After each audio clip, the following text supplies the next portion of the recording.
ওই গলা নিয়ে আসে, নাহলে রিক্সের জায়গাটা নিয়ে আসে। এবার আমি এনেছি, আমি পায়ের দিকটা বেশিরভাগ নিই, পায়ের দিকটা নিয়েছি। মারা ওটা বুঝতে পারেনি, মারা করেছে, মাদেরও ঠিক এমনি হয়েছে। আমি যেমন করেছি দেখ, এবার যদি হয়নি কি করবো? এবার আমি মাকেও বলেছি যে তুমি না, এটা আমরা করতাম, আমাদেরও সময় লাগবে, গলার দিকটা জলদি হয়ে যাবে। হয়েছে সিদ্ধ, হয়তো যেগুলো বড় আছে সেগুলো না হওয়া। অ্যাকচুয়ালি এই পিসগুলো এর থেকে বেশি সেদ্ধ হবে না। এটা সরিয়ে দিয়ে দিলাম।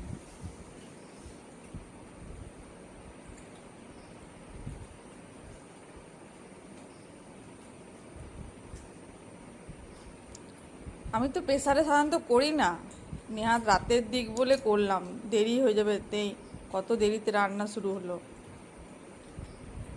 আমরা এমন এমন এমন করার একটা না আছে, ঢাকা না আছে কিছু। অনেক পায়েসের চাল সিদ্ধ করতে যেমন অনেক টাইম লাগে। আমাদের যখন যদি বেশি কোয়ান্টিটি হতো, যে একদিন যেমন অনেকের জন্য দেখেছি আমি আগে ভাত করে নেয় অনেক পায়েসের রেসিপিতে। হ্যাঁ, প্রথমে ভাতটা সেদ্ধ করে নেয়, নি জলটা ফেলে দিয়ে নি দুধটা ফুটিয়ে ওর মধ্যে ভাত ফেলে অনেকজন ভিডিও ভেজে নেয় আগে চালটাকে। ওটা তো আলাদা। আমি অনেকটা দেখেছি পায়েস আগে